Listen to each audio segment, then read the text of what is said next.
From Studio 3 at Buzz TV, it's The Horse's Mouth with Tom McManus.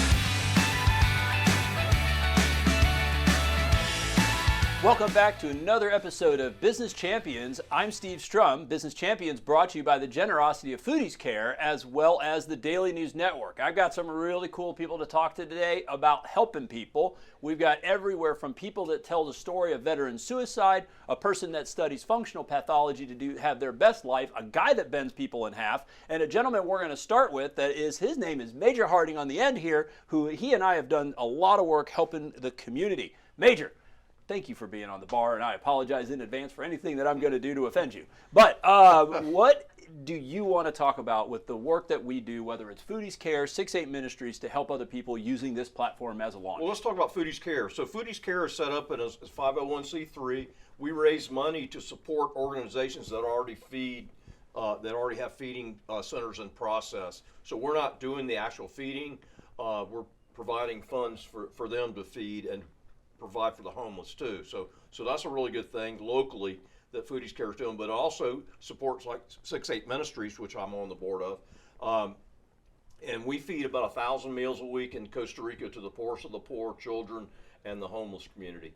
So that's an ongoing ministry that Foodies Care supports, and anyway, I'm happy to be a part of being able to help so many people on a weekly basis. And it's been an honor and privilege in all sincerity to serve by your side with that, because I think we have raised hundreds if not millions of dollars to help other people who don't have the ability to help themselves. And it's a really cool thing. And what a great platform that we have to have awesome people here talking about how they help people. So, Senor Ramos, Dave Ramos, talk to me a little bit about StretchLabs, where you're going to bend me in half, because, you know, I'm getting older, man, and every time I get up, I got another joint that reminds me that I'm in the last year where my age starts with the number 4. Well, we prefer pretzels instead of bending. Pretzels, okay. Well, you know, I'm sure that everybody that it's at my house will appreciate that one. It's about how do I unpretzel. That'd be the better story. And so what is StretchLabs? So we are an assisted stretching studio. What we do is really help what we like to say is we're for everybody and everybody. We help people along their journey in mobility and recovery. So whether you're a performance athlete and you're really focused on recovering, or a senior that's really want to focus on independent living and fall prevention, and we're there to support that recovery journey. So when you're trying to help people recover, whether it was after an incident or, you know, in all sincerity, right? I played semi-professional soccer for many years, so all the pain, none of the money.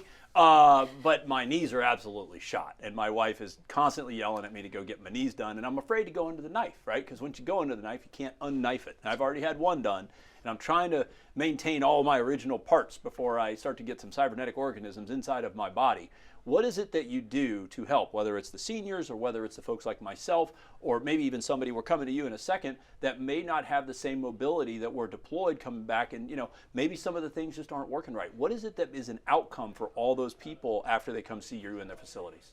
So we walk alongside, and we're that journey to keep you doing the things that you love to do. So we will kind of build a custom tailored program for each individual, understanding where they've been, what they do on a regular basis, and what they enjoy doing, so that they can continue to work on those activities, enjoy those activities. Ideally, preventative, like you said, keep from under the knife. We're not medical. We are focused on that fitness journey, so we are part of that everyday cycle to keep everyone doing what they love to do. Can you get me to Jean-Claude Van Damme? I want to be able to split on the bar. I want to do that. Or maybe like do the one where I can, you know, ride the 2 trucks like we were talking about off scene. You think I got it in me for a 49-year-old? Can we get there? I think we can get there. Oh. I'll be on one side. Maybe the major will take the other side. And we'll just keep keep pulling, right? There. Yeah, we'll figure that out. You know, the producers of the episode are going to love to hear that, because the joke around the office is exactly how fastly can we bend me in half. All right, Lee Palmer, filmmaker, recently did a video available on Tubi. And you do a lot of neat things, and your most recent film that you did was talking about veteran suicide. Tell us a little bit about your film career, sir. I went to Full Sail University, and I received a degree in cinematography, and I am a veteran. And I was at a local vendor about 3 years ago, and I bought a bracelet that says Echo of 22. And I did some research, and I found out that approximately 22 veterans commit suicide a day. and I wanted to shoot a film on it to bring some awareness. Most veterans don't speak about PTSD and mental health. They keep it quiet. That's why I said, echo of 22. It's an echo. They give hints. And some of the veterans that I actually did interview, that's going to be in episode 2. That should be out in the fall. I didn't quite believe it at first, but it's some real stories getting ready to come out. One female she attempted 5 suicide attempts. One female, she was raped in the military. Another female said she didn't take enough pills. She just woke up in the hospital. Baker acted. And this is a real situation that veterans actually go through. And most veterans that have a mental health issue, it's a double-edged sword. They think they're crazy and ballistic, but they're just like normal people that have problems. And I wanted to bring awareness to it, what really goes on, especially if you're deployed to a combat zone. Yeah, it never goes away. You just deal with it the best you can. Well, my little brother, active duty military, he's about Ramos's size.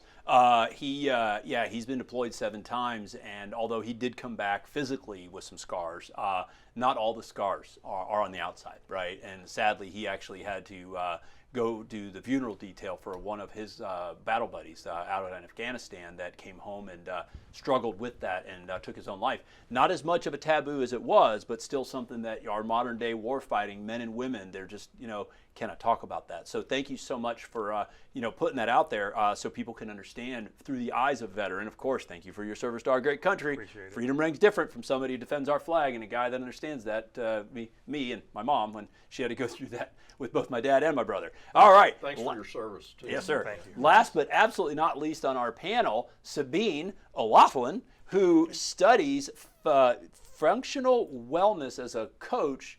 And you were talking offset about how you have studied death to be able to study life. So we talked a lot about helping people. What is it that you're doing, my dear, in order to help people through your studies as a renegade pathologist? Right. What I think that I get from everybody already saying is that we need life force to be able to thrive in this world. And right now, things are pretty tough for anybody, period. So the best thing and the only thing you actually really have is yourself, and to be able to manage and navigate yourself, whether that's being able to talk about stuff, stretching, participating, community, but you've got to start somewhere. And a lot of people don't actually know where to start. They don't know what the next step is. They don't even know what it is, if it's possible for them, because for a variety of reasons, don't know, don't have the means, don't think they have the means, wouldn't even know. That's where I come in, because I was so interested in why do people die and how dead are you actually already on the way to the morgue instead of actually already living. And so we illuminate kind of where we get stuck. Like, what is the thing? Why can I somehow not take the next step? Why do I feel like I have to kill myself? Why can't I move? What is it that I actually need? So I have a kind of a little way of how I deal with that, and I help people look at what it is, help them figure out what next good steps are, how they can help themselves. My main thing is I want to teach them how to help themselves. I don't want them to be dependent on me, to be like me, a provider for them, but actually teach people how to help themselves so that they can navigate this complicated time as we have it for themselves, kids, their families, communities. Because if you don't have that, as they say in Germany, you can't stick a hand in a naked man's pocket. I know the image is weird, but you don't, right? Yeah, I got it. Where's the pocket? Where's the pocket in the naked man? You have to actually be able to take care of yourself. And people think that's a selfish thing. It is not. It's like the oxygen mask. If you don't somehow manage to get yourself in a way that you can actually manage and respond to things, then you will be somebody else's prey, victim, and nobody might know because they won't talk about it.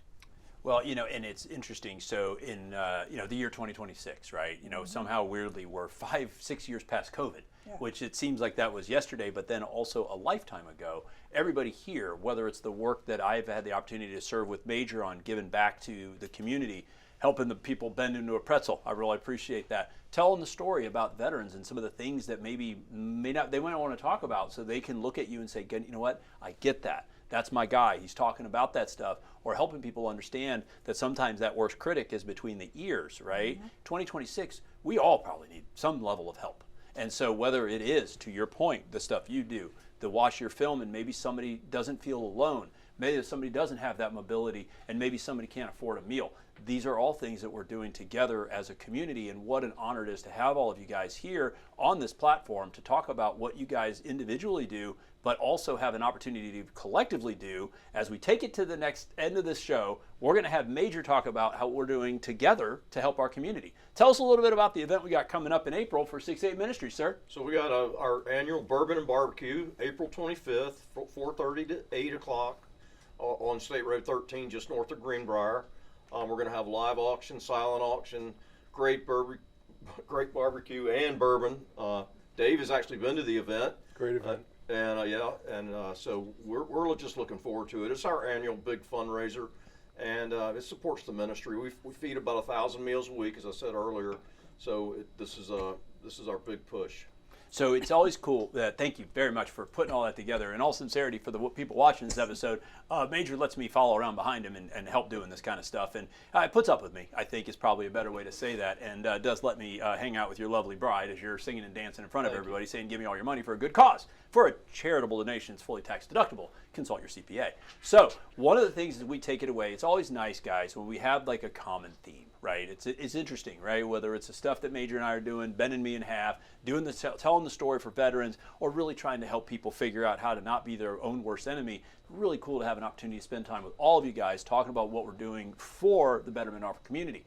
You guys are great, and that's fantastic, but we can't do it without these people. So everybody, if you like the show, if you know somebody that might need some help between the ears, might have a story that resonates with veteran suicide, needs to get bent in half, or wants to give Major a whole bunch of money for a good cause in Bourbon and Barbecue coming in April, please share this episode. Thank you so much. We'll put all their information on the Daily News Network, and remember always to live with gratitude.